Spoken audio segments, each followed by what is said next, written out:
There is a very specific, deeply ingrained playbook for people who are on the run from the law. If you are a criminal facing serious time and the authorities are closing in, history tells us exactly how you are supposed to behave. You slip out the back door in the dead of night. You drain your bank accounts into untraceable cash. You acquire a forged passport. You cross borders in the dark. You find a country that does not have an extradition treaty with your home government. You keep your head down.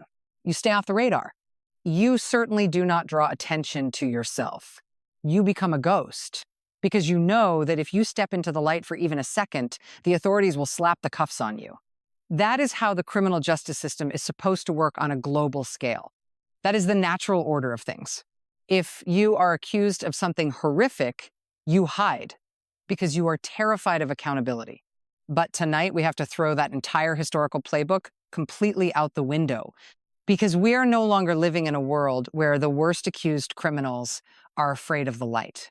We are living in an era where they are actively seeking the spotlight and they are being handed a microphone by the most powerful people in our country.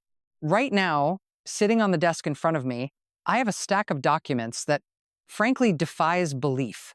I am holding two very distinct, very contradictory pieces of paper.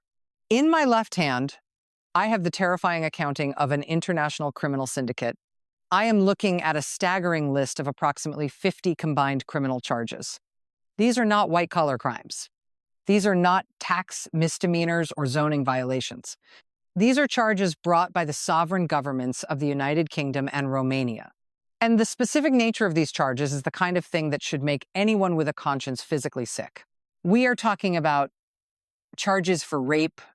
We are talking about charges for the blatant exploitation of minors. We are talking about an expansive, highly organized network of child sex trafficking. These charges are leveled against two very specific, very famous individuals. They are known as the Tate brothers. If you have teenagers, you might know them from the absolute most toxic, dangerous corners of the internet.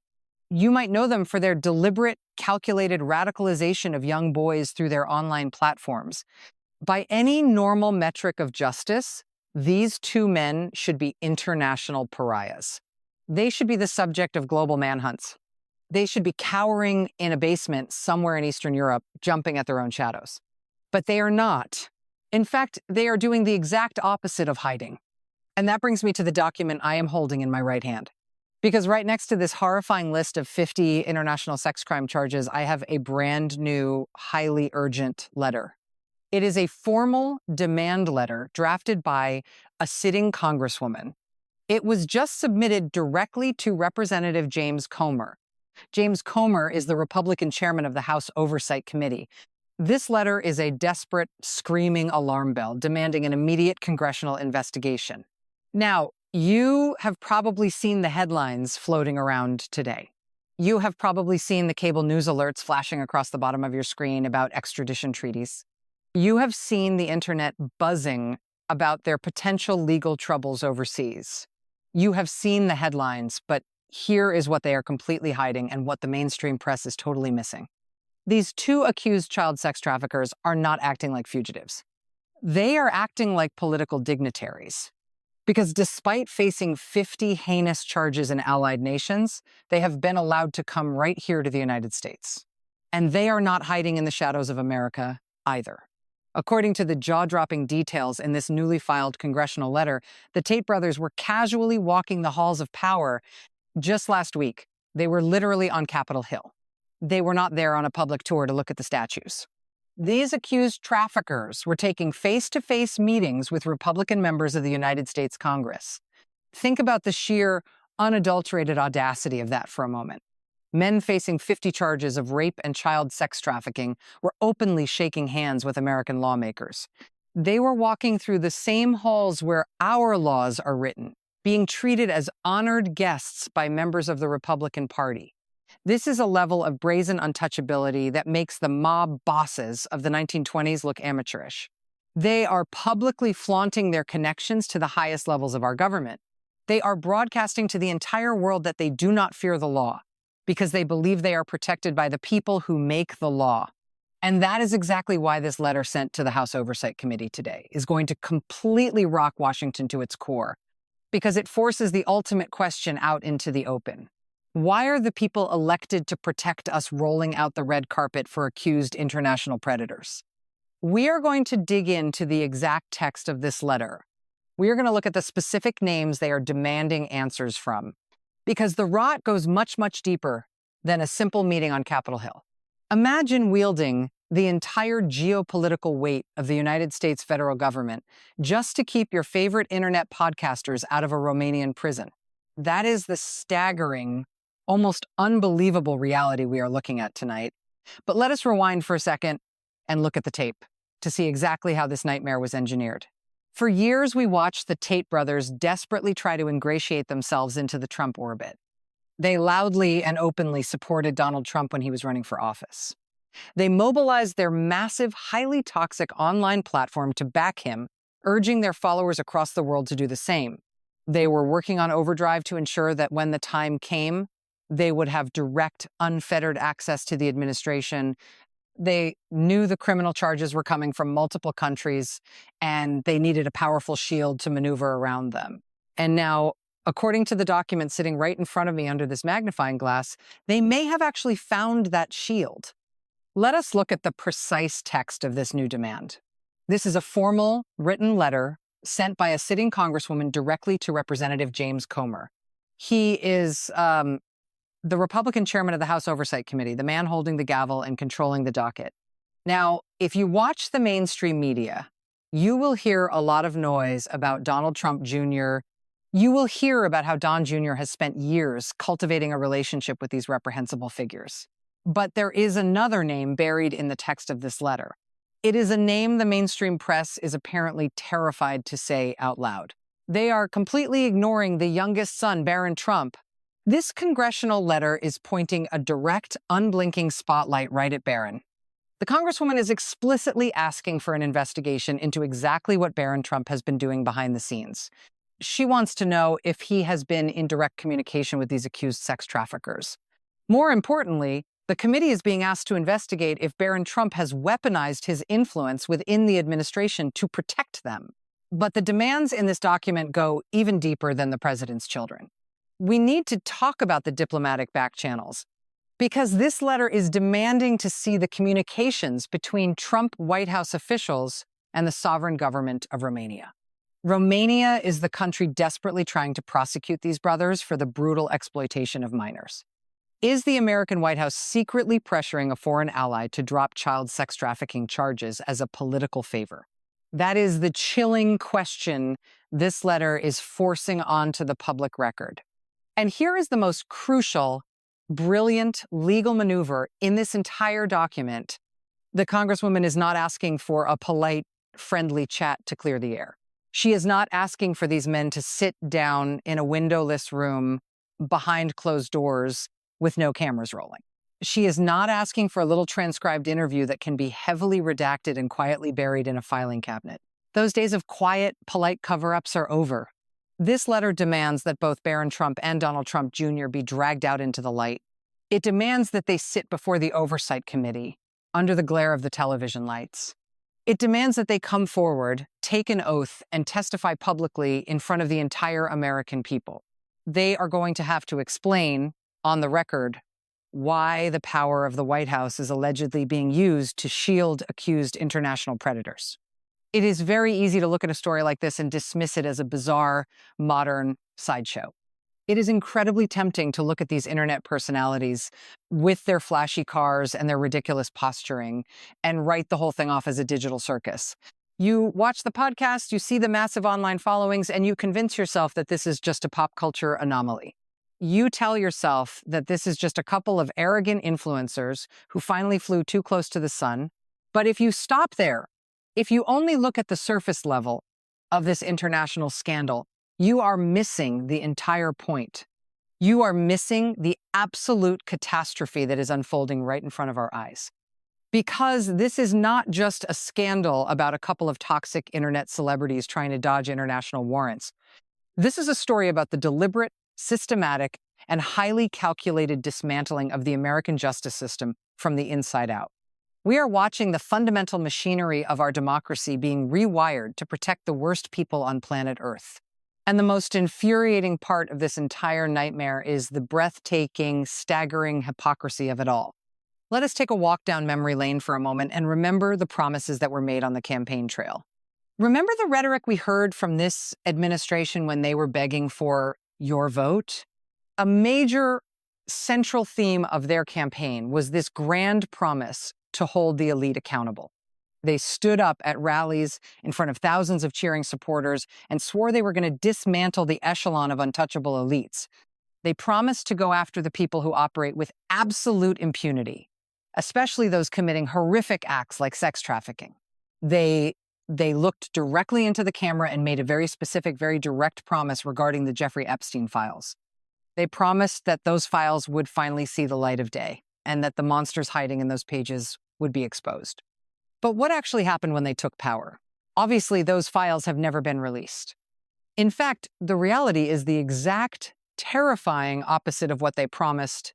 The Trump administration has put people in place who are expressly, specifically designed to suppress those files. They are executing what might legitimately be the most egregious, brazen cover-up in American history.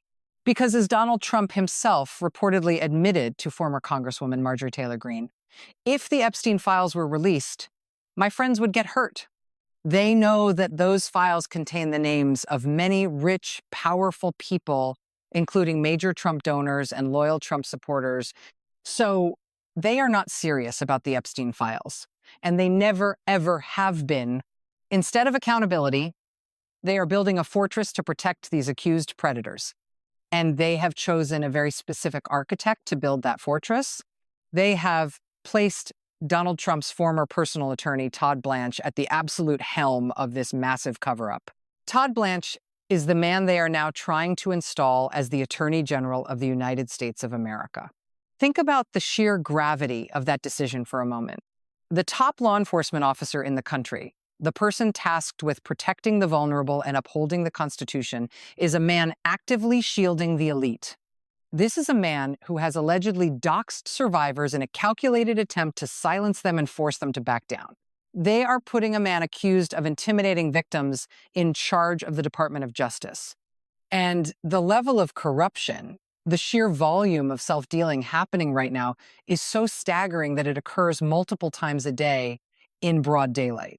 They are doing it so frequently and so brazenly that it is almost impossible for the American public not to become completely numb to it. But we cannot become numb. We have to ask ourselves the hard, uncomfortable question, how did we get here? How did the system become so weak that it allowed these people to just walk in and take over without a fight? The hard truth, the tragic reality that we have to confront tonight is that this brazen corruption is not happening in a vacuum. It is the direct, undeniable result of the failures of the previous administration. It is happening because these people were never held accountable by Merrick Garland's Department of Justice. For years, we watched the Biden administration's DOJ operate with an old-school, fundamentally naive mentality. They desperately wanted to return to normalcy. They wanted to move on from the Trump era, naively believing that it was just a blip in time and that it was definitively over. Merrick Garland and his DOJ were absolutely paralyzed by the fear of bad optics. They decided to prevent even the slightest appearance of politicization. They wanted to look fair, they wanted to look impartial, and they wanted to avoid a messy political fight at all costs. But in their desperate attempt to avoid looking political, they gave Donald Trump a completely clear runway to engage in the exact criminality we are seeing today. They created a massive, gaping vacuum of enforcement action from the federal government. When you refuse to hold powerful people accountable for their crimes, you are not taking the high road. You are sending a very clear, very dangerous message to the criminal element. Donald Trump looked around, saw the complete absence of a deterrent effect, and realized a terrifying truth. He realized that absolutely nothing was going to happen to him. And when you realize there are no guardrails and no consequences, what do? You go, in the words of this congressional discussion, completely balls to the wall. If you have a government that refuses to take these threats seriously, You are essentially ushering in a golden era of unimpeded corruption. You are inviting these actors to just operate however they want, purely to enrich themselves at the expense of the country. And that brings us to what this means for you, the person watching this from your living room tonight. You might be sitting there thinking that the Epstein files or the Tate brothers or Merrick Garland's legacy do not directly impact your daily life. You might think this is all just high-level political theater happening thousands of miles away in Washington, but it is not theater. It is a direct threat to the safety and the prosperity of your family, because when the machinery of the government is hijacked to protect international criminals, it completely stops working for you. Right now, at this exact moment in history, you do not even know if the federal government is acting in the best interest of the United States of America. You have to seriously question if they are actually working for the American people or if they are purely acting in the best interest of Donald Trump. You have to wonder if every policy decision is just a scheme to benefit World Liberty Financial. You have to wonder if our foreign policy is being dictated by Trump's desperate need to secure lucrative foreign real estate deals. You have to ask yourself if our economic stability is being traded away, exchanging better tariff rates in return for crypto or meme coin funding. They are openly using the White House to make as much money as physically possible. Consequences be damned. The self-dealing is staggering, and the Trump kids have used their influence to make record profits, potentially hundreds of millions or even billions of dollars. They are treating the Oval Office like a chaotic, completely unregulated ATM machine. And the only reason they are able to do this, the only reason they are selling out our national interest for personal profit, is because the previous system failed to stop them. This only happens if you have a federal government that completely abdicates its responsibility to take on this corruption the very second they have the opportunity to do so. We are living through the consequences of inaction. We are watching what happens when polite institutional norms are weaponized by people who have absolutely no respect for the rule of law. They lied to the American people in every single way possible just to win an election. And now that they have the keys to the kingdom, the only thing they care about is who will help them make money and who will help them build their dark influence. That is why the Tate brothers are welcomed on Capitol Hill. Because in this new corrupted ecosystem, accused sex traffickers who can mobilize a toxic online base are infinitely more valuable to this administration than the safety of the American people. This is the macro reality we are facing. The justice system is not just broken, it is actively being piloted by the exact people it was designed to lock up. But here is the one thing you need to remember tonight. Above all the noise and all the chaos, this dark, brazen era of untouchability is not permanent. Donald Trump is not permanent. This entire grotesque ecosystem of corruption and self-dealing is absolutely not permanent, because behind the scenes, right now, the gears are already starting to turn for the next chapter. There is a very real, very meticulous planning process happening at this exact moment regarding the future of the House Oversight Committee. The Democrats are preparing for what happens the very second they are able to retake control of Congress. And let me tell you, they are not planning a quiet, polite transition. Day one of that new oversight committee is not going to be about making friends or restoring gentle political norms. Day one is going to be an absolute laundry list of subpoenas. They are figuring out the exact buckets and focus areas right now. And the message being sent to the enablers of this administration is incredibly clear. If you have acted in a corrupt manner during this administration, your time in the shadows is over. Whether you are a high-ranking official working inside the administration or a major corporation securing shady government contracts, they are coming for you. If you are a powerful CEO, or if you are the head of a major news network that has been complicit in this corruption, you should be genuinely terrified. You should be very, very careful about how you are operating over the next year and a half. Because this new generation of leaders running for Congress is very different from the old guard.